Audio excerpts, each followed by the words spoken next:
Hi friends and welcome all of you in my crash course.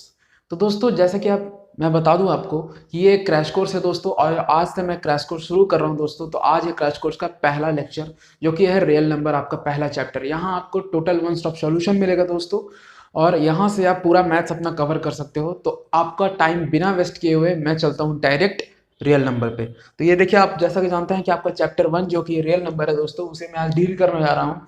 तो किसी भी chapter को डील करने से पहले ड्यू टू कोरोना जो भी चेंजमेंट हुए हैं उनको समझना बहुत ज़रूरी है दोस्तों। तो हम पहले उन्हें समझ लेते हैं कि ड्यू टू कोरोना क्या चेंज हुआ है आपके सिलेबस में। तो आउट ऑफ द सिलेबस क्या गया है और इन द सिलेबस क्या है, ये चीज़ हमें समझना होगा दोस्तों, ताकि हम वो चीज़ पढ़ पाएँ एग्जाम के लिए जो हमारे लिए बेनिफिशियल हो, ना कि वेस्टेज। ठीक है ना। तो स्टार्ट करते हैं दोस्तों। तो आउट ऑफ द सिलेबस की बात करें, क्योंकि मैं बिल्कुल पॉइंट टू पॉइंट बात करता हूं दोस्तों, मुझे ज़्यादा इधर उधर की बातें नहीं करने आती। तो आउट ऑफ द सिलेबस की बात की जाए दोस्तों, जो आपके सिलेबस में नहीं पढ़ना है वो है आपका यूक्लिड यूक्लिड डिवीजन लेमा।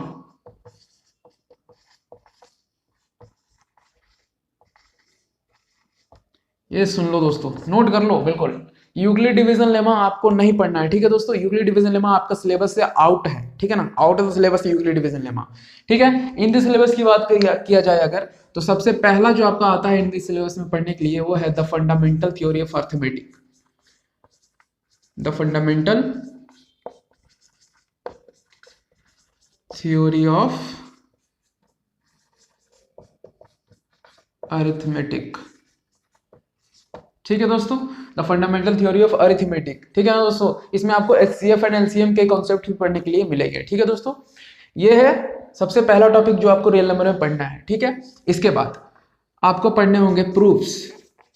याद है वो प्रूफ्स आते थे, प्रूफ्स √2 के कि इरेशनल नंबर है, ठीक है ना, √3 के, √5 के। और इससे एक क्वेश्चन तो कंफर्म रख लो दोस्तों अपने एग्जाम में, आप इससे एक क्वेश्चन कंफर्म रख लो आप अपने एग्जाम में। बिल्कुल मैं बता रहा हूँ दोस्तों, यहाँ से आप अगर पढ़ लिए मैथ्स तो आई एम डैम श्योर कि आपको प्रॉब्लम कहीं नहीं होने वाली है। आपका एग्जाम में मैथ्स में नंबर बहुत अच्छे आने वाले हैं। बस आपको ईमानदारी से पूरा कोर्स करना है, ये तो बिल्कुल फ्री ऑफ कॉस्ट है।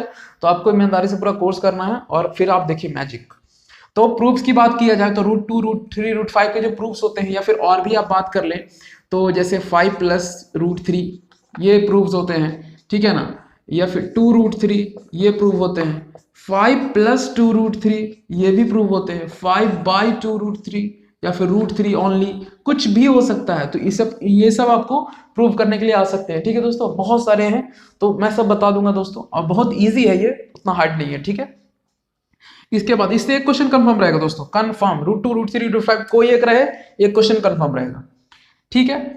और एक क्वेश्चन आपका एचसीएफ एंड एलसीएम से कंफर्म रहेगा जो कि फंडामेंटल थ्योरी ऑफ अरिथमेटिक में आता है। ठीक है दोस्तों, चलो यहां तक आशा करता हूं ये समझ में आया होगा। लास्ट टॉपिक जो आपका रियल नंबर का last topic in the syllabus में, आपका रियल नंबर का लास्ट टॉपिक जो है वो क्या है वो सुनो, terminating and non terminating decimals. Terminating and non terminating, note कर लो बिल्कुल, डेसिमल्स। और मैं ये गारंटी के साथ बोल सकता हूं कि आपको एग्जाम में यहां से पढ़ने के बाद प्रॉब्लम नहीं होने वाली है कोई भी क्वेश्चन में। आप वहां, मैं हमेशा बोलते रहता हूं अपने बच्चों को, आप वहां प्रैक्टिस करने जाओगे बस, दैट्स इट। आप वहां एग्जाम देने नहीं जा रहे, आपको एक सेट और प्रैक्टिस करना है वहां पे जाके। तो इन द सिलेबस की बात की जाए तो आपको पढ़ना है the fundamental theory of arithmetic, proofs of √3, √2, √3, √5, 5 + √2 और बहुत सारे प्रूफ्स करना है जो कि इरेशनल नंबर प्रूव करने होंगे आपको। ठीक है। इसके बाद आपको आता है terminating and non terminating decimals को प्रूव करना, मतलब कि बताना है कि कौन सा जो नंबर है वो टर्मिनेटिंग है और कौन सा जो नंबर नॉन टर्मिनेटिंग है या फिर रेकरिंग, और बहुत सारे बात करेंगे उसमें। ठीक है दोस्तों, तो एक स्क्रीनशॉट लो जल्दी से इसका और हम लोग बढ़ते हैं आगे। अब जो हमें पढ़ना है वो है the fundamental theory of arithmetic, that is अपना जो पहला टॉपिक है वो पढ़ना है हमें। The fundamental theory of arithmetic होता क्या है, the fundamental theory of arithmetic, ये इतना बड़ा नाम कैसे से कैसे समझे, कुछ नहीं समझ में आ रहा। तो मैं समझाता हूं नॉर्मल सी बात। हर कंपोजिट नंबर को, अब आप पूछोगे कंपोजिट नंबर किसे कहते हैं, तो कंपोजिट नंबर उसे कहते हैं जिसका मोर देन 2 फैक्टर रहते हैं। ठीक है ना। इसे भी और इजी समझाता हूं मैं कि कंपोजिट नंबर उसे कहते हैं जो 2 या 2 से ज्यादा, ठीक है ना, मोर देन 2 से कटना चाहिए वो। ठीक है दोस्तों, कंपोजिट नंबर उसको कहते हैं, जैसे 4 आप एग्जांपल ले लो ना, जैसे 4 है तो वो 1 से भी कटता है, 2 से भी कटता है और खुद 4 से भी कटता है, ठीक है ना। और प्राइम नंबर किसे कहते हैं, जो सिर्फ 2 फैक्टर होंगे जिसके, जैसे 2 सिर्फ 1 से कटेगा और खुद से कटेगा, मतलब 2 से कट रहा है। 3 जैसे सिर्फ 1 से कट रहा है और खुद से कट रहा है। 5 जो फिर 1 से कट रहा है और खुद से कट रहा है, ठीक है। तो ये होते हैं prime number and composite number. तो the fundamental theory of arithmetic कहने का मतलब यहाँ पे ये है कि हर कंपोजिट नंबर को हम, ध्यान से सुनना, हर कंपोजिट नंबर को हम प्रोडक्ट ऑफ प्राइम्स के रूप में लिख सकते हैं। Every composite number can be written in the product of primes, ठीक है ना। एवरी कंपोजिट नंबर लिखते हैं यहां पे, every composite number can B written as a product of primes, ठीक है। हर कंपोजिट नंबर को प्राइम नंबर के प्रोडक्ट में लिख सकते हैं, ठीक है। इसका जो सेकंड पॉइंट है कि ये जो फैक्टराइजेशन होगा, ये जो एक्सप्रेस, ये जो रिटर्न मतलब कि जो कंपोजिट नंबर को हम, कंपोजिट नंबर जो है उसे हम प्राइम में एक्सप्रेस कर रहे हैं, राइट कर रहे हैं। रिटर्न मतलब ये, इसका मतलब एक्सप्रेस भी आप समझ सकते हो कि every composite number can be expressed as a product of primes. तो इसे जो एक्सप्रेस कर रहे हैं, तो ये जो फैक्टराइजेशन है, तो ये जो फैक्टराइजेशन ये यूनिक होगा, ठीक है ना, ऐसा और कोई नहीं मिलेगा फैक्टराइजेशन।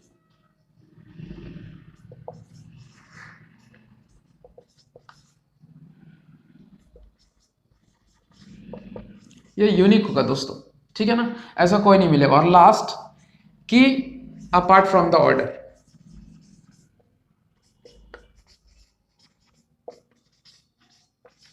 ऑर्डर पर कोई फर्क नहीं पड़ेगा दोस्तों। ये जल्दी से लिखो आप इसे, फिर मैं इसे आपको एक एग्जांपल देके ये सारा एक एग्जांपल दूंगा, और ये सारा आपका ये जो 2 पॉइंट नहीं समझ में आ रहा होगा, अगर मान लो ये पॉइंट नहीं समझ में आ रहा होगा मान लो, तो ये सारे आपको समझ में आ जाएंगे। अभी अभी जल्दी से इसका स्क्रीनशॉट ले लो। चलो आगे बढ़ते हैं।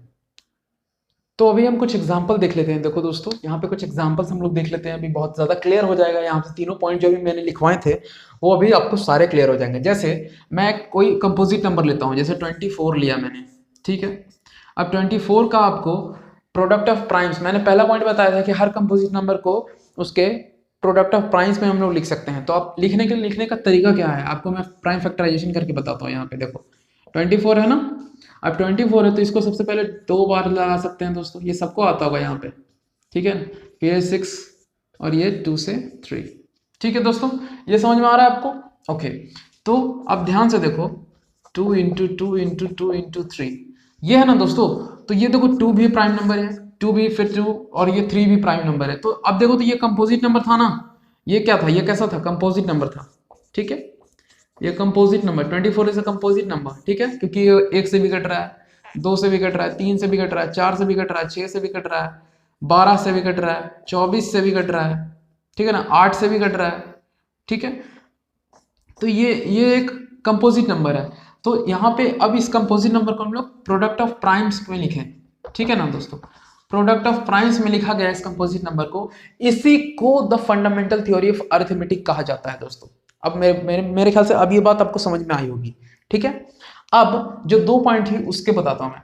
अब ये 24 है दोस्तों, अब ये है ना, ये जो 2 इंटू 2 इंटू 2 इंटू 3 आया, ये यूनिक होगा। आप कहीं से भी अब 2 इंटू 2 इंटू 2 इंटू 3 करके देखो, क्या कोई और नंबर आ सकता है क्या 24 को छोड़ के? 25 आएगा क्या, 26 आएगा क्या? नहीं। तो ये फैक्टराइजेशन है वो यूनिक है, ठीक है ना। इसके छोड़ के इन लोग आपस में मल्टीप्लाई करोगे इन लोग तो सबको, तो सिर्फ यही आने वाला है, ठीक है, और कोई नंबर नहीं आने वाला। दैट मीन्स कि ये यूनिक है, ठीक है ना, इसके छोड़ के और कोई नंबर आने वाला नहीं है। जो थर्ड पॉइंट है आपका, यहाँ पे मैंने बताया था कि उसके ऑर्डर पे कोई फर्क नहीं पड़ेगा। तो बिल्कुल आप ध्यान से देखोगे तो आप चाहे 2 इंटू 2 इंटू 2 इंटू 3 लिखो, ठीक है, आप चाहे 2 इंटू 3 इंटू 2 इंटू 2 लिखो, आप चाहे 3 इंटू 2 इंटू 2 इंटू 2 लिखो, या फिर आप चाहे और कोई सा भी यहाँ पे ऑर्डर लिख लो यहाँ से, ये कभी भी 24 से ज़्यादा या फिर 24 से कम नहीं होगा। ये ऑलवेज इक्वल टू 24, ठीक है। आपको समझ में आ रही होगी मेरी बातें अभी तक, ऑलवेज इक्वल टू 24, ठीक है दोस्तों। यहाँ तक मेरे ख्याल से आपको समझ में आई होगी। तो this is all about the fundamental theory of arithmetic. ठीक है दोस्तों, अब मैं आपको यहाँ से एक होमवर्क देता हूँ दोस्तों, आप मेरे को कमेंट बॉक्स में बताना कि 28 का आप बताओ, 28 का आप करके बताओ मेरे को, प्राइम फैक्टराइजेशन करके बताओ, और ये बताओ कि इसको प्रोडक्ट ऑफ प्राइम्स में कैसे लिख सकते हैं। ठीक है ना, 28 का आपको होमवर्क मिला है दोस्तों, ये होमवर्क है आपका। जल्दी से कमेंट बॉक्स में लिख के बताओ कि 28 को हम लोग कैसे लिख सकते हैं। ठीक है दोस्तों, तो आशा करता हूँ ये वीडियो आपको समझ में आई होगी दोस्तों। अगर समझ में आई है तो प्लीज और please like the video, share the video and subscribe my channel. So मेरे लिए कोई सजेशन हो या फिर आपकी कोई डिमांड हो तो प्लीज और प्लीज कमेंट बॉक्स में लिखिए। आपका एक लाइक और एक कमेंट मेरे लिए बहुत मोटिवेशन देता है। तो इसी शब्दों के साथ आपको मिलते हैं अपने अगले वीडियो में, तब तक के लिए टेक केयर, बाय बाय।